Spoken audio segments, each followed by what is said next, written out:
Buenas tardes a todos nuestros amigos y amigas de todo este amplio sector eléctrico nacional que está conformado por todos los agremiados a nuestras ACOMES en todo el territorio y el resto del sector eléctrico y de la construcción de Expoeléctrica Internacional, que ya tenemos ese sector en Centroamérica, Latinoamérica. Sean todos ustedes bienvenidos a esta su plataforma digital Conacome Expoeléctrica Conacome. Les saluda su amigo el servidor Sergio Rodríguez, presidente de Conacome. El día de hoy recibimos con mucho gusto a nuestros amigos de Bonn.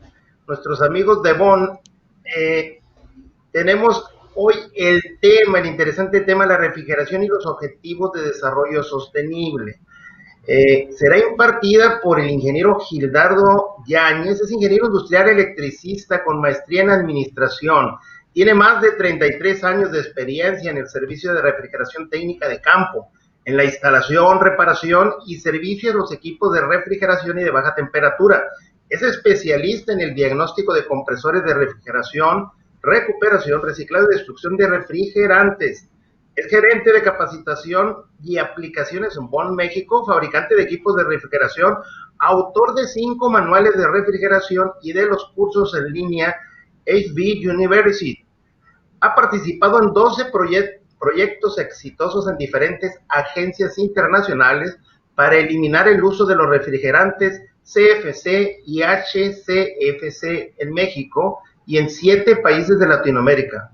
Es miembro de la mesa directiva 2020-2021 de ASRAE, capítulo Ciudad de México, en el Comité de Refrigeración. Bueno, pues bienvenido, ingeniero Gildardo Yáñez. Le dejamos los micrófonos. Sabemos que nos tiene un interesante tema que mostrar a todos nuestros seguidores a esta plataforma digital. Buenas tardes y gracias por participar con nosotros. ¿Qué tal? Muy buenas tardes. ¿Me escuchan bien? Sí, bien. Perfecto.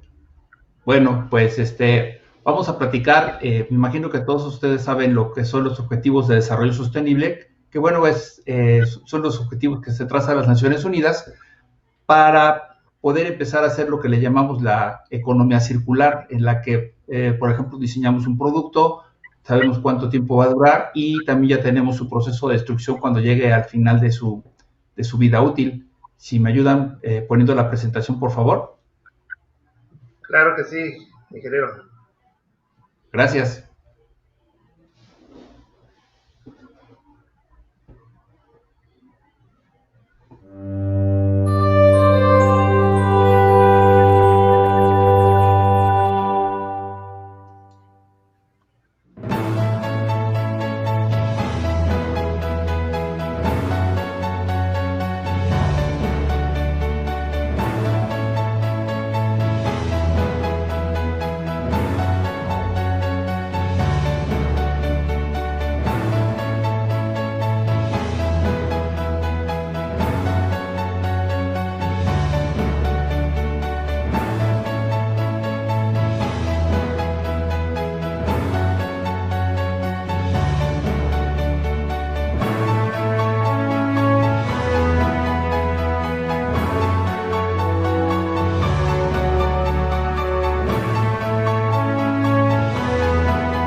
tal? Muy buenas tardes. Bueno, yo trabajo para la empresa Bon y nosotros nos dedicamos a producir equipos de refrigeración.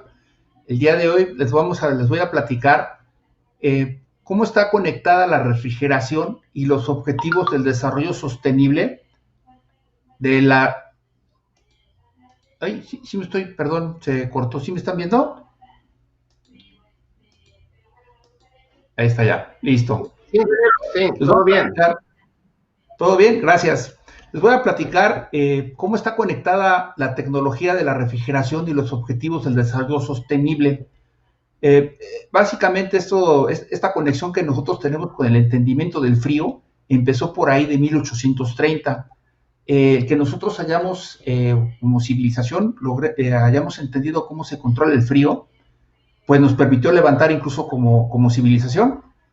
Fue algo que nosotros cuando empezábamos ahora sí que a levantar como civilización por ahí del siglo XVII, XVI, pues era una sociedad que estaba básicamente como que dirigida por el fuego, ya que el control del fuego era el mayor avance tecnológico que teníamos en ese tiempo.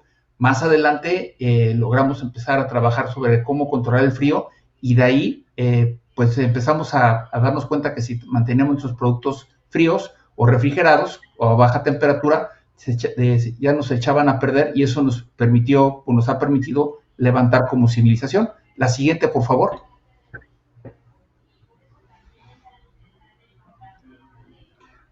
Les voy a platicar brevemente una pequeña definición de lo que es la cadena del frío. Y básicamente, voy a apagar mi cámara para que no se esté cortando la voz. Y básicamente es una cadena de suministro en la que nosotros podemos cosechar nuestros productos, podemos tener nuestros rastros y de rastros de sacrificio, y desde ahí les tenemos que fijar una temperatura para que no se nos descompongan los productos. Y de ahí nosotros la vamos a ir transportando con esa temperatura controlada hasta que llega hasta nuestros domicilios en la que nosotros lo podemos consumir. Si no tuviéramos ese control de temperatura, de hecho sí se echa a perder muchísima comida en la actualidad, básicamente cuando se empieza a dañar esa cadena del frío. La siguiente, por favor. ¿Cómo se conecta esta cadena del frío con los objetivos de desarrollo sostenible? Lo que tenemos ahorita en pantalla son los 17 objetivos de desarrollo sostenible fijados por las Naciones Unidas, en la que se trata de empezar a tener un desarrollo que nosotros podamos tener como civilización o como sociedad, en la que no estemos dañando el medio ambiente. Yo me voy a enfocar en los que la refrigeración participa. La siguiente, por favor. Aquí voy a platicar de los primeros tres. Va a ser el objetivo 2, el 3 y el 8. El objetivo 2, como tal, es el hambre cero. Y aquí lo que hace la cadena de frío nos permite que si nosotros tenemos nuestros sistemas operando eficientemente, vamos a reducir la pérdida de alimentos. Y en el momento que nosotros logramos reducir esa pérdida de alimentos, vamos a poder alimentar a más personas.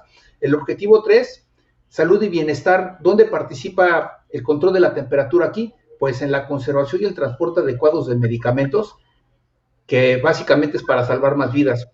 Este objetivo voy a regresar un poquitito más adelante, porque va a tener mucha relevancia, va a tener muchísima relevancia para poder transportar todas las vacunas que tienen que ver contra el COVID, porque todos esos medicamentos que nosotros escuchamos que se van a mover, pues ahora sí que para vacunar por lo menos a los mexicanos tienen que llegar aquí, es algo así como 180 vacunas que las tenemos que distribuir en el territorio nacional, y todas esas vacunas van a tener que llegar transportadas en una cadena de frío, transporte refrigerado, al igual que nosotros en todos los países. La vamos a someter a un estrés muy importante que soporte esa cadena de frío, porque incluso dependemos tanto de esa cadena de frío, la acabamos de someter a un estrés muy importante porque incluso había menos personas trabajando y nosotros seguimos disfrutando o seguimos teniendo alimentos frescos en todos los supermercados. Ahí se vio que la cadena de frío ahí está y es muy eficiente a la actualidad. El punto 8, expandir los servicios, y aquí se trata de la definición es trabajo decente y crecimiento económico. Aquí se trata de poder ofrecer mayores oportunidades laborales que apoyan el crecimiento laboral. Básicamente, debido incluso a lo que ya se nos está viniendo, que ya se nos vino encima, tenemos que empezar a expandir o aumentar los servicios de esta cadena de frío para poder conservar los alimentos y también la vamos a necesitar para poder mover nuestras vacunas. La siguiente, por favor. El número 12, producción y consumo responsables. Aquí tiene que ver con el almacenamiento de alimentos y prácticas de venta, así se pone, venta minorista responsable. Aquí tiene que ver cómo llega a los centros de distribución de los grandes supermercados y las tiendas de conveniencia, y desde ahí pues, tenemos que ir teniendo esa cadena de frío estable para evitar que esos alimentos se vayan dañando en el camino y bueno, se vaya reduciendo. Estamos concentrados en reducir ese daño de los alimentos. Y el punto 13, y aquí se trata de empezar a desarrollar esa acción por el clima, y aquí el objetivo es empezar a tener sistemas de refrigeración más eficientes en el punto en el que podamos reducir el consumo de energía, ya que la cadena de frío consume muchísima energía. Es muy grande el consumo de energía que tenemos a nivel mundial para poder mantener nuestros alimentos en buenas condiciones. Y de ahí, bueno, pues esas son las partes en las que interviene la cadena de frío, y ahorita les voy a ir platicando en qué partes es donde se ve esa cadena de frío. Siguiente, por favor. El primer eslabón de la cadena de frío, pues aquí es donde van a estar los productores de los alimentos y un proceso que se llama preenfriamiento. Ese es el nombre que tiene. La siguiente, por favor. Donde se va a requerir este preenfriamiento es, por ejemplo, en los rastros de sacrificio que salen por así que las reses, las canales a proceso, llegan con una temperatura de 30 grados centígrados, por ejemplo, el caso de las reses y de lo que son avícola y porcino, en el punto en el que tenemos que bajar la temperatura, o para que no se dañe el producto. Entonces llevan un enfriamiento rápido que dura 60 minutos, en las que hay que bajarles de 30 grados a 15 grados centígrados, y de ahí después se pasan a otra cámara de refrigeración o cuarto frío, en la que ya de ahí se da todo el proceso para llevarlas a los 4 grados centígrados. Y en el caso de la pesca, una vez que los pescados son atrapados en las redes, los pescadores llevan hielo. Por ejemplo, un pescador debe llevar su hielo para poder meter ahí los pescados para empezar a detener el proceso de descomposición, para que de ahí, en lo que llega a puerto, viajan en hielo, de ahí se vuelven a meter a otras cámaras con hielo y aparte con cuartos fríos, que ahorita vamos a ver algunos de esos procesos para evitar que se vayan descomponiendo, ahora sí que nuestros alimentos, al igual que pasa con las hortalizas. La siguiente, por favor.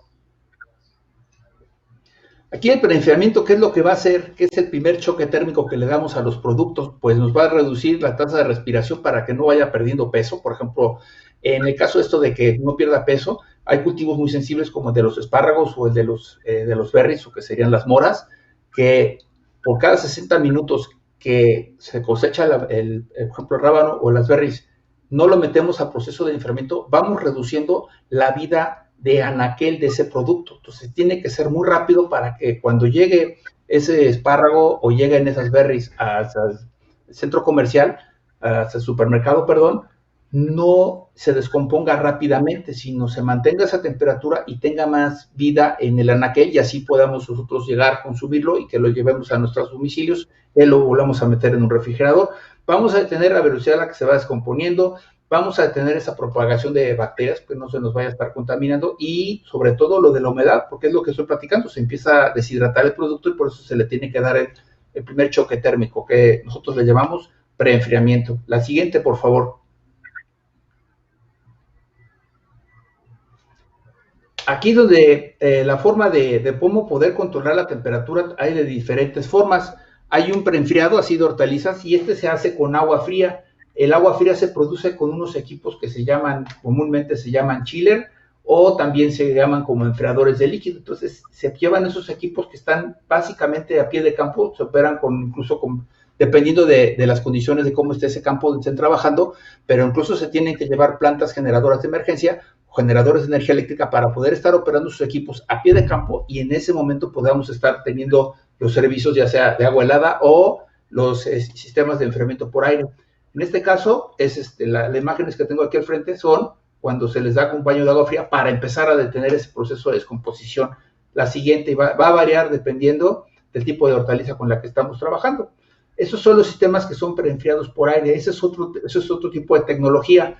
Se meten las cajas, como las que se ven de color gris en la pantalla, se carga la cámara de refrigeración de preenfriado y se ponen a funcionar los equipos como el que tengo del lado izquierdo, y ahí vamos bajándole la temperatura, y lo que tenemos que hacer es provocar un choque térmico, que nosotros le vamos bajando la temperatura gradualmente para ir deteniendo la velocidad a la que se va descomponiendo el producto, porque estos productos están vivos, o sea, las verduras están vivas, las frutas están vivas, tenemos que irlas bajándoles la velocidad a la que se van descomponiendo. En el caso de las papas, por ejemplo, se les dicen que las papas las tienen que poner a dormir, se les va bajando la temperatura para evitar que se vayan descomponiendo. La siguiente, por favor. El preenfriado de pescados y mariscos. Este es básicamente con hielo. Por ejemplo, en la imagen que tengo del cubo de hielo, los pescadores viajan con sus barras o pueden viajar con el hielo en escama, como el que tengo del lado izquierdo, y así se hacen a la mar. Conforme van capturando los pescados, los tienen que poner en hielo, y dependiendo del tipo de embarcación, hay embarcaciones que viajan con los generadores de hielo, y ahí se va poniendo los pescados, o si es la flota camaronera, igual se van poniendo en hielo para ir deteniendo esa velocidad a la que se van descomponiendo los pescados, porque ese es el punto de captura. Ahí se les tiene que dar el primer choque térmico, se enfrían, y también hay que tener cuidado porque si no se lastiman los pescados en la forma en la que se van almacenando. El más eficiente pues es el hielo en escama, pero va a depender también de los recursos que tenga el pescador, pero generalmente es con hielo en escama, y hay barcos que llegan, que tienen sus generadores de hielo a bordo, y ahí es donde van capturando y lo van haciendo los baños de hielo para ir deteniendo la velocidad, y además una vez que se meten en hielo, se meten a cuartos fríos para mantener la temperatura y evitar que el pescado o los mariscos se vayan descomponiendo hasta que llegan al puerto. La siguiente, por favor. Y una vez ya que llegan a puerto, pues ya entonces en los centros de distribución, como lo que tenemos ahí en la imagen del centro, llegan a las cámaras, se checa el pescado, ahí es donde ya se tienen más los generadores de hielo en escama, y se bañan directamente los pescados o los mariscos, y así es como se van almacenando. Y ya con esto, pues ya estamos logrando evitar que se nos vaya contaminando los productos, para que, por ejemplo, nosotros que somos, en mi caso, que estoy en la Ciudad de México, pues podamos estar disfrutando de pescados, mariscos frescos que llegan desde el puerto de Veracruz. Y obviamente que el camino entre el Veracruz y la Ciudad de México viajan a bordo de un transporte refrigerado. La siguiente, por favor.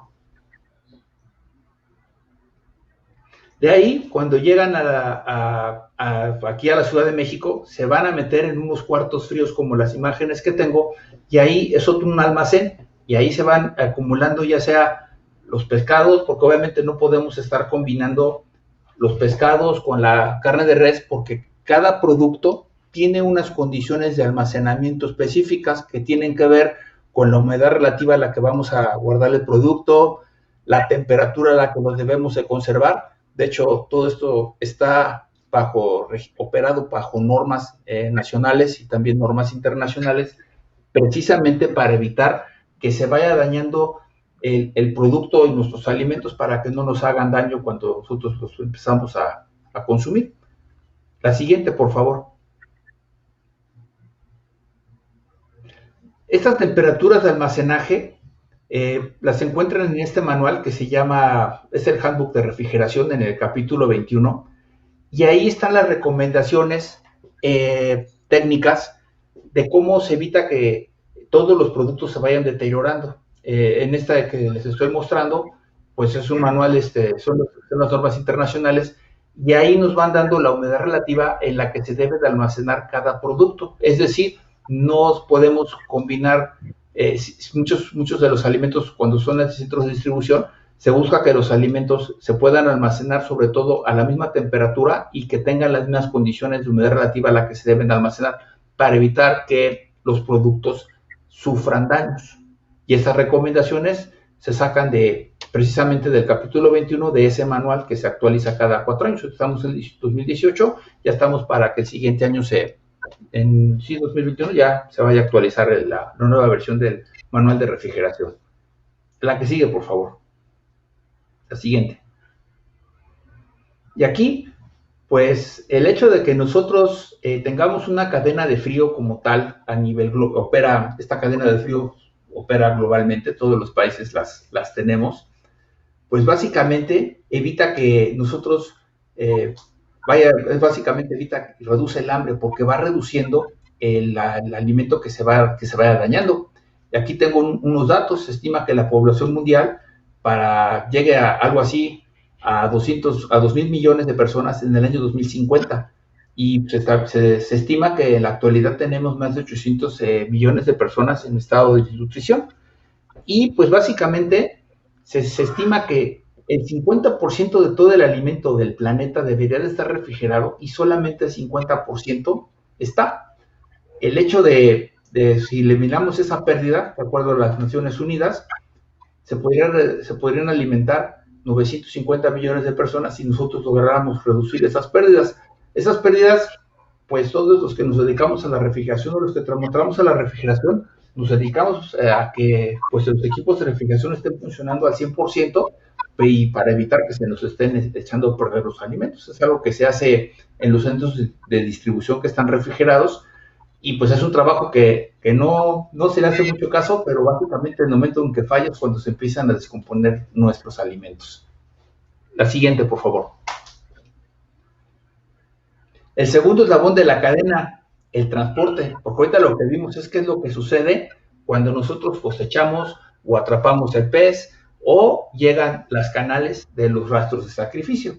Una vez que los tenemos en esa parte, que ya los tenemos refrigerados, que ya alcanzaron una temperatura que pues puede ser, por ejemplo, de los 5 o de los 7 grados centígrados, de ahí tenemos que lograr que esas reses o esas verduras se mantengan a esa temperatura todo el camino hasta que lleguen al consumo final y de ahí las vamos a mover bajo, ahí aparece el transporte refrigerado de la cadena del frío.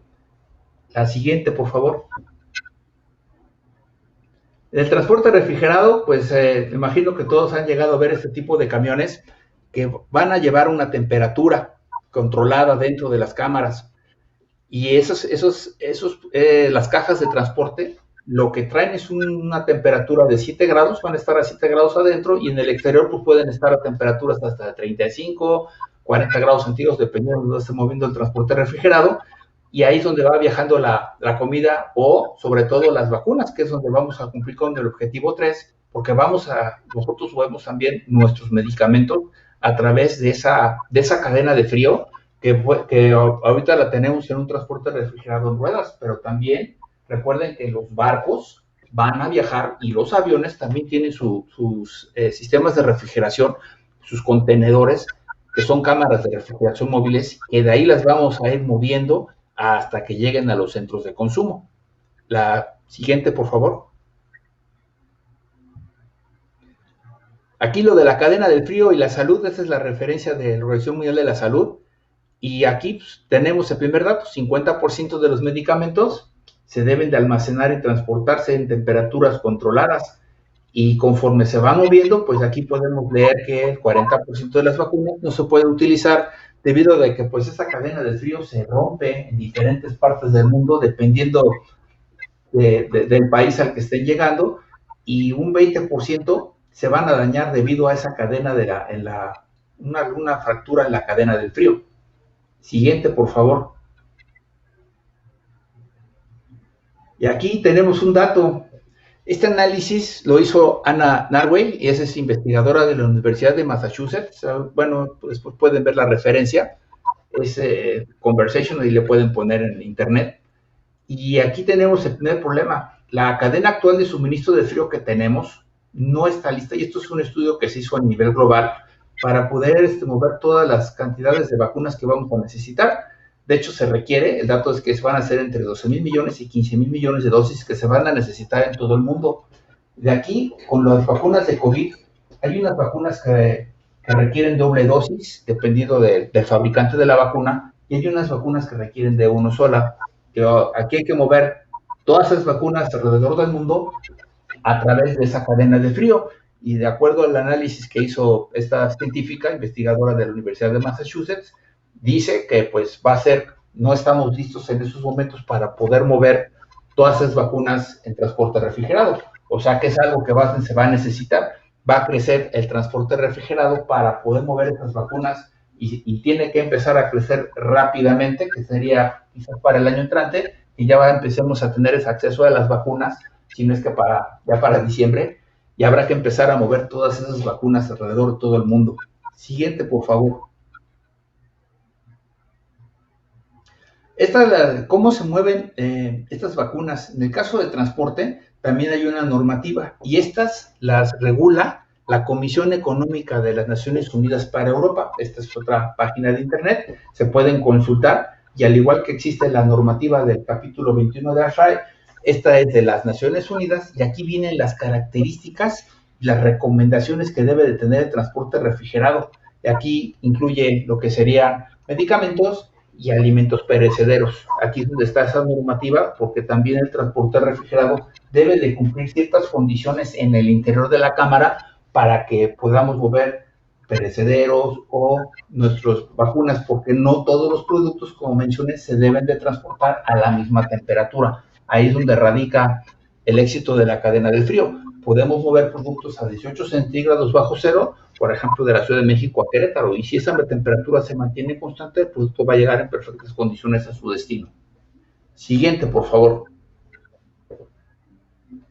Las temperaturas de transporte para productos perecederos, pues van a estar así como que de acuerdo a la normativa, entre 0 y 10 grados centígrados para los productos frescos o los que nosotros les llamamos refrigerados o que están por arriba de 0 grados centígrados.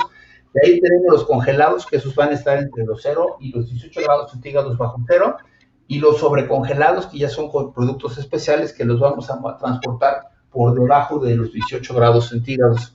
Y aquí, pues como mencioné anteriormente, estas temperaturas de transporte van a variar de acuerdo a las características del producto. Esto es porque cada materia que tenemos en el planeta debe de tener ciertas características para que nosotros la podamos estar transportando.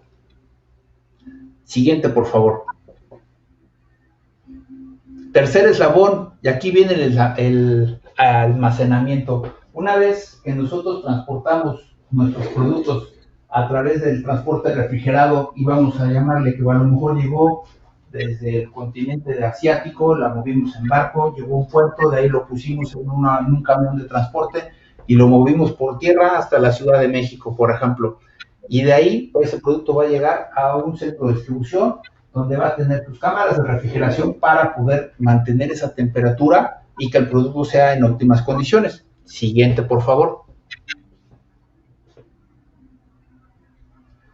Aquí, dentro de esas cámaras de refrigeración, tenemos una norma oficial mexicana que es la NOM 251 de la Secretaría de Salubridad y Asistencia del año 2009. Y aquí lo que hace esta normativa es establecer, como dice aquí, los requisitos mínimos de buenas prácticas, y aquí son de higiene, que se deben de observarse durante la elaboración de alimentos, bebidas, suplementos alimenticios, materias primas. Y aquí lo que dice, con el fin de evitar su contaminación a lo largo de su proceso. Algunos de ustedes quizás han entrado a los clubes de precio, por ejemplo, y notarán que donde son los cuartos de corte están refrigerados, y básicamente porque pues están cumpliendo con esa normativa para que el producto, a la hora que lo están produciendo, pues no se nos vaya a dañar. También aplica para los supermercados, y todos los supermercados en el país cumplen esta normativa y ahí lo van cuidando nuestros alimentos, y también que los productos no se descompongan para que puedan tener la máxima vida en anaquel para que sea consumido por nosotros sin que tengamos algún problema de que nos comamos algo que nos pueda hacer daño. Adelante, la siguiente, por favor. Aquí esta norma oficial mexicana, los que trabajan en esta parte, pues tiene así su control y tiene unas tablas, y aquí nos dan unas características para la aceptación o el rechazo. Incluso aplica cuando llega el producto desde un transporte refrigerado. Imagínense que ustedes son los que trabajan en el supermercado y tienen que revisar que el producto llegue en buenas condiciones. Y aquí nos da, por ejemplo, para las materias primas congeladas, la apariencia se acepta si no tiene signos de descongelación, y cuando ya la ven un poquitito floja, una muy sencilla, los helados, cuando los helados pierden la temperatura, dice que se empiezan a bajar porque un helado tiene un gran contenido de aire. En el momento que se empieza a bajar, digamos que se empieza a perder la solidificación, empieza a traer y ya después es muy difícil que el helado vuelva a sus características iniciales y eso ya produce un rechazo. Y en las refrigeradas, pues aquí nos da un dato que de aceptación, 4 centígrados o menos, los productos, fíjense, de pesca vivos, se pueden aceptar hasta 7 grados centígrados y el rechazo, cuando ya pueden llegar por arriba de 4, cuando son productos de pesca, y hay otros que los pueden aceptar máximo una temperatura de 7. Eso es lo que nos establece la normativa nacional. Siguiente, por favor. Las temperaturas de 0 a 10 grados centígrados, pues aquí es donde se mantiene el producto, la frescura del producto, pero fíjense, la maduración del producto continúa su ciclo de vida, o sea, sí se le baja la velocidad a la que el producto se va madurando, pero no se detiene, o sea, el producto se va a seguir descomponiendo aunque lo tengamos refrigerado. Le bajamos la velocidad a la que se va a descomponer, pero el proceso sigue. Y entre los menos 4 y los 7 grados centígrados bajo cero, aquí ya se empieza a inhibir el crecimiento de los microorganismos que se llaman patógenos. Ya entre menos 10 y menos 17, aquí es donde ya se detienen los microorganismos que son los que ocasionan que se vaya degradando el producto, que nosotros llamamos que se vaya madurando. Y a partir de los 18 centígrados bajo cero, y es donde ya se pueden inhibir todas las, ahora sí que todas las reacciones responsables que pueden hacer que el producto se vaya descomponiendo. O sea, ya es cuando lo queremos que no se mueva nada. Y estos 18 grados centígrados bajo cero es un estándar internacional de congelación para la cadena de frío internacional. O sea, cuando se va a transportar productos en condiciones de congelamiento, tiene que mantenerse por abajo de 18 grados centígrados todo el camino, desde donde sale de su punto de producción hasta el punto de consumo. Siguiente, por favor. De hecho, cuando nosotros estamos de lo que estamos platicando, esto es a lo que se refiere a la normativa. Aquí es donde ya estamos haciendo los procesos de producción y que requieren de sistemas de refrigeración o de temperatura controlada para que cuando se vaya produciendo en los supermercados o en los centros de consumo donde se elaboran los productos, se deben de mantener bajo estas condiciones. Y esa normativa lo que hace es darnos unas recomendaciones para que la cámara de refrigeración o el cuarto frío se mantenga en ciertas condiciones de higiene, ciertos controles de temperatura, ciertas condiciones de humedad, para que todo lo que esté guardado ahí no se vaya a descomponer o degradar durante el tiempo que esté guardado o almacenado. O sea, los productos no duran refrigerados para siempre, se tienen que estar rotando y bueno, esta normativa nos ayuda para que eso no suceda, ¿no? Que no se nos vaya a dañar el producto. La siguiente, por favor.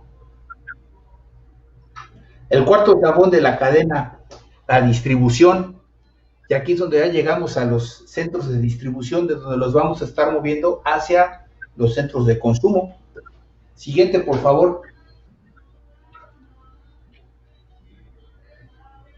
Y aquí es donde esos centros de distribución conocidos como CEDIs anteriormente no existían. Me imagino que todos han observado de que ya casi no se construyen supermercados en grandes superficies y ahora ya los supermercados se están colocando dentro de las colonias, ya no son supermercados tan grandes o las tiendas de conveniencia. Las tiendas de conveniencia reciben sus suministros de un centro de distribución que está en las afueras y de ahí surte producto hacia todas las tiendas de conveniencia o los supermercados pequeños donde no pueden estar, por ejemplo, haciendo los procesos de congelación o los procesos de corte, sino esas consolidación o desconsolidación de los productos se hacen dentro de estos centros de distribución y de ahí se colocan en los camiones de transporte refrigerado, según sea el caso, se colocan en ese punto y de ahí ya se transportan a los supermercados donde tienen otras cámaras de refrigeración que básicamente son los almacenes donde se reciben y de ahí ya los trasladan hacia los exhibidores o los muebles refrigerados que están dentro de los supermercados o las tiendas de conveniencia y de ahí pues se siguen manteniendo esa temperatura o esas características también del producto. Siguiente, por favor. Llegamos a los supermercados de las tiendas de conveniencia, que serían también estos centros de distribución. Siguiente, por favor. Aquí ya estamos dentro del supermercado. Todos los muebles están refrigerados y ahí es donde es el punto en donde nosotros llegamos y ya tomamos nuestros productos. Aquí todo ese camino para que esas frutas o verduras o carne llegara en condiciones frescas, tiene que ver con esta cadena de frío que, como mencioné al inicio de mi plática, pues ha estado sometida bajo mucho estrés, porque incluso tuvo que operar con menos personal por situación del confinamiento, y sin embargo esa cadena de frío siguió funcionando. Los supermercados siguieron operando, y si ustedes van a los supermercados, pues seguimos teniendo los productos a los que estamos acostumbrados a nuestro estilo de vida. Y bueno, que yo sepa, pues no se dañó mucho producto, y detrás de todo ese trabajo pues estamos los técnicos y los ingenieros que trabajamos en la cadena de refrigeración y en la cadena de frío, para mantener todo esto funcionando, para que podamos seguir viviendo básicamente y que no se nos echen a perder nuestros alimentos. Siguiente, por favor. De aquí, pues, tenemos en las tiendas de conveniencia, aquí van a encontrar en las tiendas de conveniencia estos equipos, sobre todo por ejemplo, los que dice evaporadores. Estos se los van a encontrar dentro de todas las vitrinas, porque están, por ejemplo, los refrescos dentro de las tiendas de conveniencia.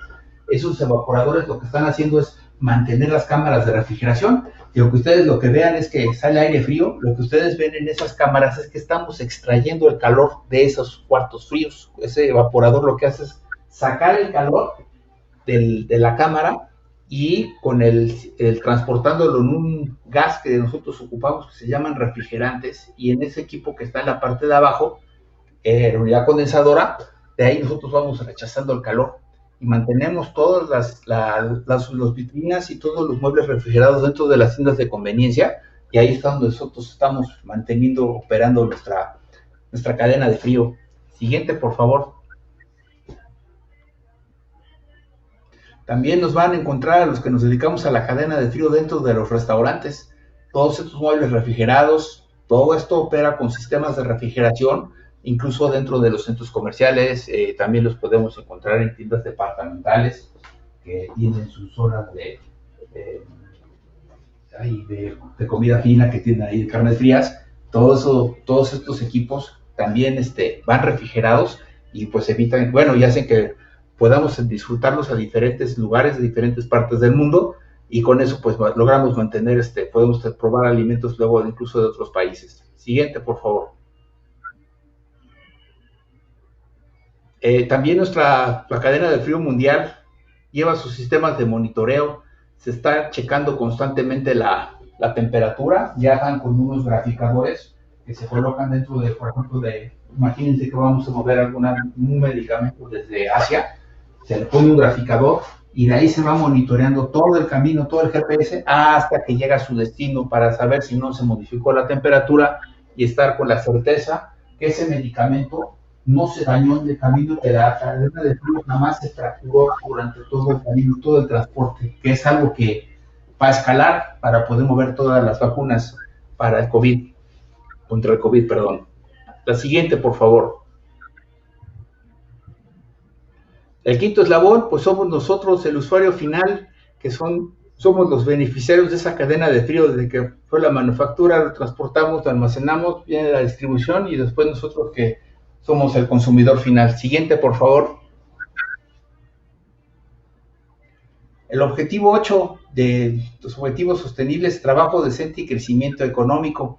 Y aquí lo que se busca, pues es, como ya lo hemos visto, que tienen que expandir esos servicios de la cadena de frío para seguir conservando los alimentos, y al momento de que nosotros tenemos que expandir esos servicios, pues vamos a ofrecer automáticamente más oportunidades laborales, y vamos a estar apoyando el crecimiento laboral. Siguiente, por favor.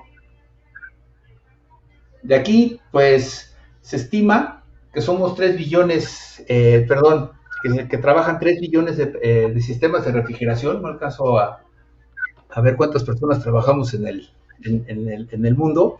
Y bueno, pues este dato, 17% del consumo de la energía de la electricidad a nivel mundial la ocupamos los sistemas de refrigeración, que es algo que, estamos ocupando el 7%. De hecho, eso es un problema, porque como la temperatura del mundo sigue subiendo, se requiere cada vez más sistemas de refrigeración más grandes para poder estar manteniendo nuestros alimentos. Y aquí no estoy platicando del sistema de aire acondicionado, también es una parte que también va de crecimiento. Conforme vaya subiendo la temperatura del planeta, se va a requerir más energía eléctrica para poder operar todos sus sistemas de aire acondicionado. Y desde el mundo, desde la parte de refrigeración, pues ya nosotros consumimos el 17% de toda la energía eléctrica que se produce en el mundo para poder mantener aquí, para poder conservar nuestros alimentos. Esto es un dato que hay que tomar en cuenta, porque lo que sigue es que nosotros tenemos que también aportar a ir reduciendo y hacer nuestros sistemas de refrigeración más eficientes. Y como lo pongo en la última diapositiva, el 40% de los alimentos requieren de un proceso de refrigeración o de enfriamiento en alguna parte de que son o cosechados o que salen de un rastro de sacrificio. Siguiente, por favor. Acción por el clima. Y aquí lo que vamos a hacer es, cuando se opera un sistema de refrigeración, se mide de dos formas. Tiene un aporte de que consume energía eléctrica, y el segundo, por las fugas de gas refrigerante que puede presentar un sistema de refrigeración a lo largo de su vida útil de trabajo. Y aquí es donde entran las siguientes mejoras que hemos estado haciendo como industria, y voy a hablar de lo que pasa en otros países y de lo que también hemos hecho en México, porque aquí también hemos aportado en esta parte de ir reduciendo nuestras emisiones y también hemos ido cambiando los gases refrigerantes. La siguiente, por favor. Aquí, lo que platiqué, en 1834, los primeros equipos de refrigeración estuvieron conectados con el crecimiento de las cervecerías y de los procesos industriales de ese tiempo. Y aquí empezamos a ocupar refrigerantes empezamos a convertir el dióxido de carbono como refrigerante, lo usamos en los sistemas de refrigeración. Aquí tengo otro que se llama amoníaco, dice NH3. Ese es el amoníaco, que también se sigue ocupando a la fecha como refrigerante para tener sistemas de refrigeración. Se ocupa en las cervecerías, en procesos industriales grandes, por ejemplo, para producir gaseosas, se ocupa. Y otro que dice HC, estos son refrigerantes hidrocarburos, estos son refrigerantes inflamables. Y con esos refrigerantes empezamos a crecer, porque ya teníamos entendimiento del frío en 1834, y ese entendimiento del frío que ya empezamos a tener nos empezó a hacer crecer como civilización. En 1930 aparecen los CFCs, y aquí aparecen estos refrigerantes que son seguros, incluso se decía que se podían respirar y que eran seguros para el uso del ser humano, porque comparado contra el dióxido de carbono que dice la presión, o el amoníaco que es muy tóxico, o los hidrocarburos que son inflamables, pues bueno, básicamente estos gases refrigerantes desplazaron el uso de los refrigerantes que se llaman, pues son también refrigerantes industriales, pero son refrigerantes naturales, de bajo potencial. Y bueno, pues aquí levantamos el primer monstruo, empezamos a emitir esos gases, y esos gases eventualmente, el cloro, empezó a adelgazar la capa de ozono. Después, en 1940, aparecen otros refrigerantes, que pues a lo mejor muchos de ustedes no los conocen, pero uno, el R22, está instalado en muchos equipos de aire acondicionado hoy en día, y el otro, que es el 141B. Todos estos gases nos permitieron empezar a tener productos como espumas, plásticos, que bueno, nos ayudaron a levantar como civilización. Obviamente se diseñaron para ocuparse como un refrigerante, pero nosotros lo empezamos a ocupar como aerosoles, los empezamos a ocupar para otras cosas, y bueno, esos CFCs empezaron a utilizarse para otras aplicaciones para las que no fueron creados, y bueno, y de ahí levantamos nuestro primer problema, que se llama el adelgazamiento de la capa de ozono. Siguiente, por favor.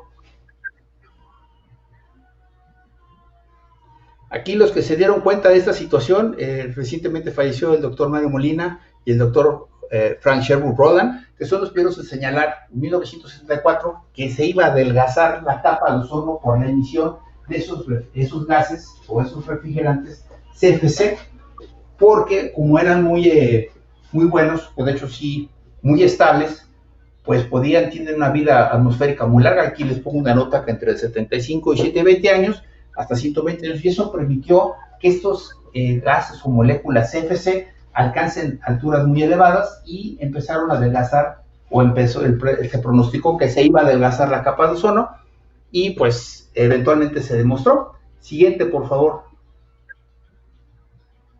De ahí, el doctor Mario Molina y Frank Sherwood Rowland recibieron el Premio Nobel de Química por sus trabajos en química atmosférica, que recientemente se acaba de otorgar ese premio, pero aquí en 1995 se lo otorgaron al doctor Mario Molina por sus trabajos de química atmosférica y eventualmente su análisis fue correcto. Página siguiente.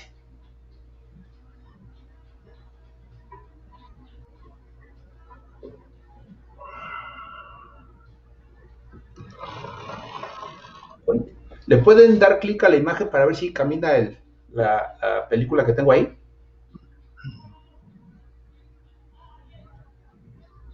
Bueno, el agujero de la capa de ozono en diciembre de 2016 llegó a medir 30 millones de kilómetros cuadrados. Y bueno, pues es el agujero más grande que hemos tenido. Se dice que ahí, se decía que cabía Estados Unidos, Canadá y México, y encontré esta referencia de que pues también ahí era básicamente el tamaño de la superficie de Rusia. Siguiente, por favor. Y ya para 2019, ya el agujero de ozono, el más pequeño que se detectó fue el del año pasado.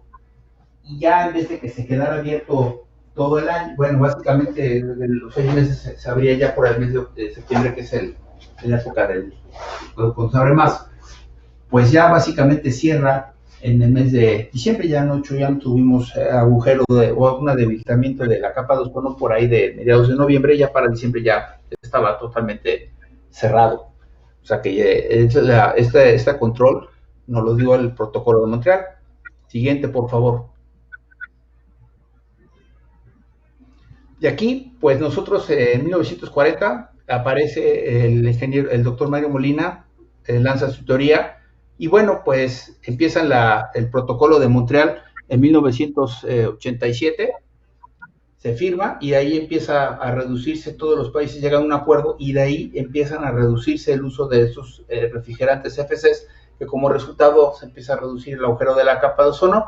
Después nos empezamos a migrar a la siguiente tecnología, que son los HFCs, pero esos gases refrigerantes que tenemos en la actualidad son gases de efecto invernadero, y que, bueno, también no los podemos estar ocupando, pero realmente son muy eficientes estos gases, porque, bueno, el problema que tienen es que son gases que son de elevado potencial de calentamiento global. Si se nos escapa uno de los que tengo ahí, hay unos que pueden, es el equivalente de liberar por cada kilo, como si hubiéramos liberado cerca de 4.000 kilogramos de dióxido de carbono por cada kilo que se escapa de los sistemas de refrigeración. Después aparece el protocolo de Kioto en 1997, que trata de reducir esas emisiones de gases de efecto invernadero. Ya para el 2014 aparecen otros gases refrigerantes, los HFOs. Seguimos evolucionando como industria.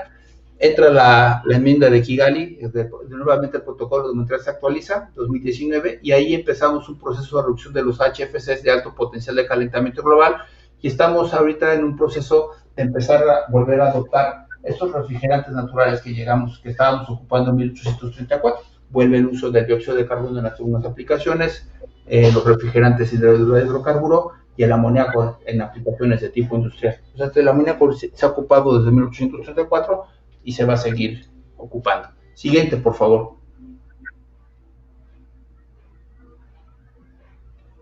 Y nosotros tenemos nuestra normativa que todavía no entra en vigor, pero pues ya está en proceso de aprobación. Y esta normativa que tenemos es a la que nos estamos sometiendo todos los fabricantes de equipos de refrigeración o comercializadores de equipos de refrigeración nacionales e internacionales, para poder ir reduciendo el consumo de energía. O sea, vamos a reducir las emisiones de gases directas, que son las que tienen que ver con los escapes de refrigerante, y las indirectas por el consumo de energía. Y aquí con esto, pues vamos a ir reduciendo esas emisiones, porque los sistemas de refrigeración se evalúan de dos formas, emisiones directas e emisiones indirectas. Siguiente, por favor.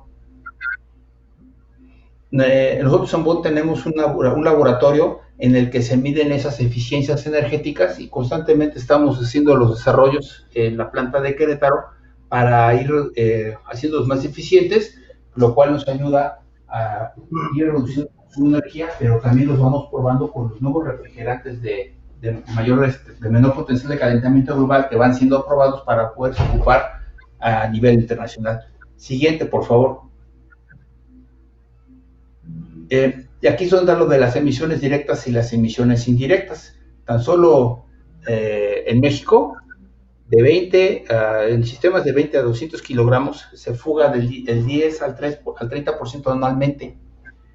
Y básicamente el 70% de las emisiones tienen que ver con fugas o que se les da mantenimiento. Entonces aquí lo que nosotros estamos haciendo es, en las emisiones indirectas estamos empezando a utilizar refrigerantes que tienen menor potencial de calentamiento global, en vez de que, aunque siguen siendo sintéticos y aunque es dióxido de carbono y son hidrocarburos, todos estos gases tienen algún efecto contaminante. Entonces se está trabajando en esa parte, de empezar a ocupar refrigerantes de mayor eficiencia energética, y las emisiones indirectas, porque la combinación del refrigerante con la combinación de la unidad condensadora o el equipo del compresor, pues es como se van haciendo las evaluaciones para poder reducir ese consumo de energía, o sea, obtener más capacidad de enfriamiento con menos kilowatts hora.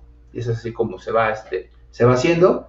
Y bueno, esta es la nueva actualización que tenemos. Nosotros en México ya estamos implementando este protocolo, el protocolo de Montreal, lo implementamos, por eso no tenemos los CFCs o los CFCs, y ya con la nueva actualización, con la nueva enmienda, pues ya estamos dando paso a volver a cambiar los refrigerantes, que pues sería el tercer cambio en una ventana de tiempo de 15 años, ¿no? Ya vamos a empezar, digamos que para 2024 que empieza esta implementación, pues es cuando ya empiezan los cortes en los que ya no vamos a ocupar ciertos refrigerantes y vienen la nueva generación de refrigerantes que nos va a ir ayudando a reducir nuestras emisiones directas y nuestras emisiones indirectas como industria. Siguiente, por favor. Y bueno, con esta diapositiva, pues es básicamente toda la oferta de productos que tenemos en Ball que participan en la cadena de frío. Nosotros estamos en toda la cadena de frío. Y bueno, pues es esta cadena de frío que no se ve, pero básicamente se siente cuando vamos al supermercado y nos damos cuenta que no están en buenas condiciones por que se rompió alguna parte, pero es muy importante porque nos mantiene con vida, nos mantiene nuestros alimentos y nuestras medicinas. Siguiente, por favor. Y con esta diapositiva termino mi presentación. Y me pueden localizar en mi Twitter, Ingeniero Llanes, en Twitter o en bon.com.mx. Muchas gracias por su atención.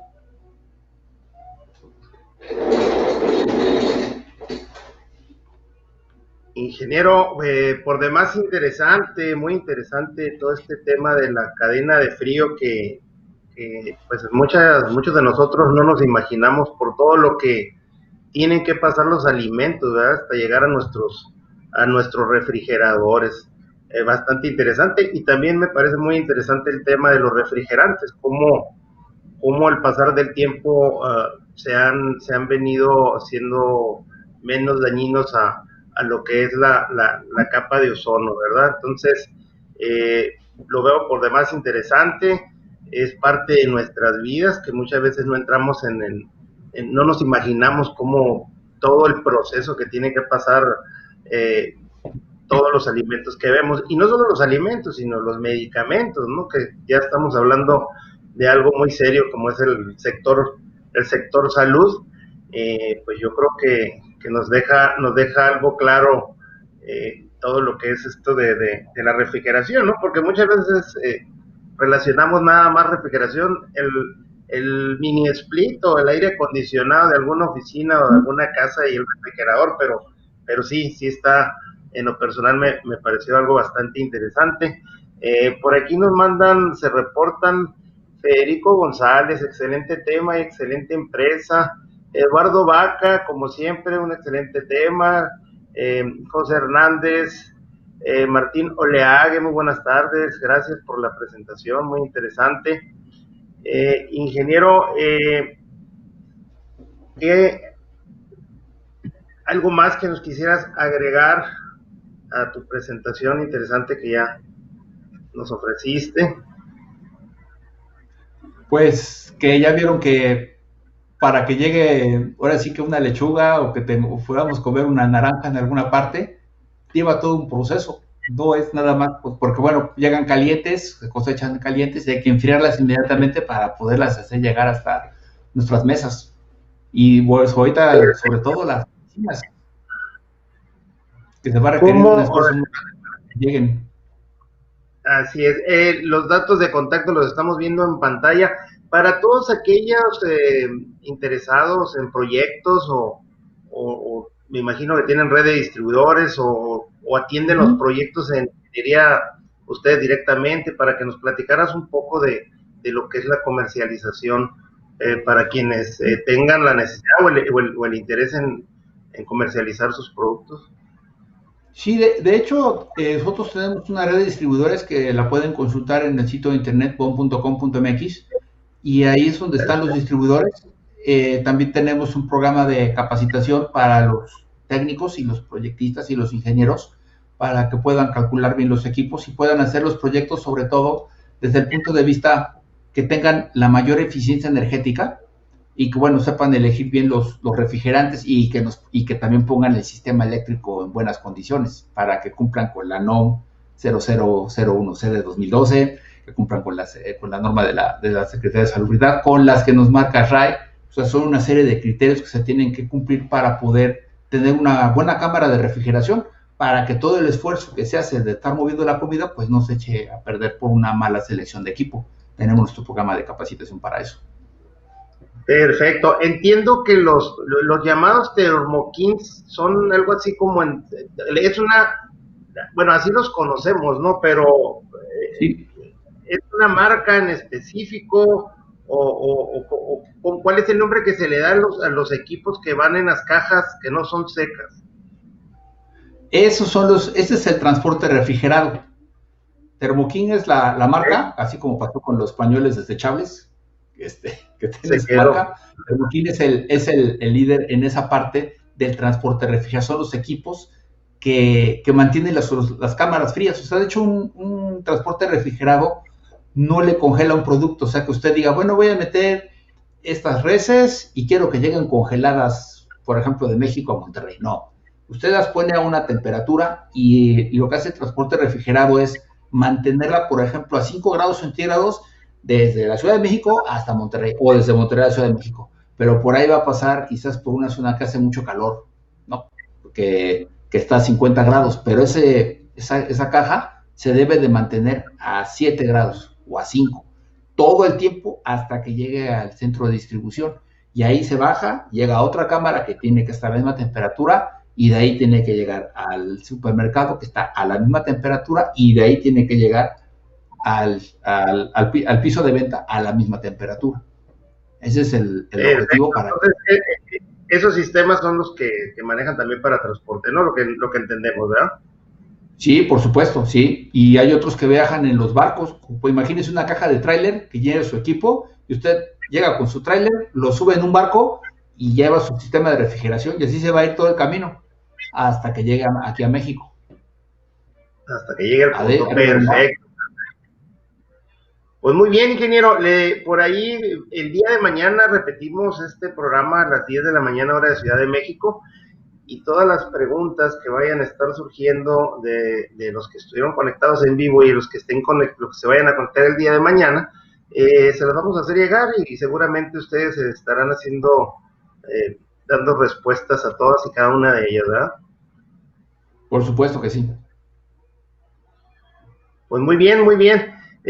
No nos queda más que agradecerle a nuestros amigos de Bon y a usted, ingeniero Gildardo, por su tiempo y por el interesante tema que el día de hoy tuvimos aquí en nuestra plataforma digital Conacomes, Eléctrica Conacome. Esperamos, seguramente tendremos un nuevo tema con ustedes en futuros webinars.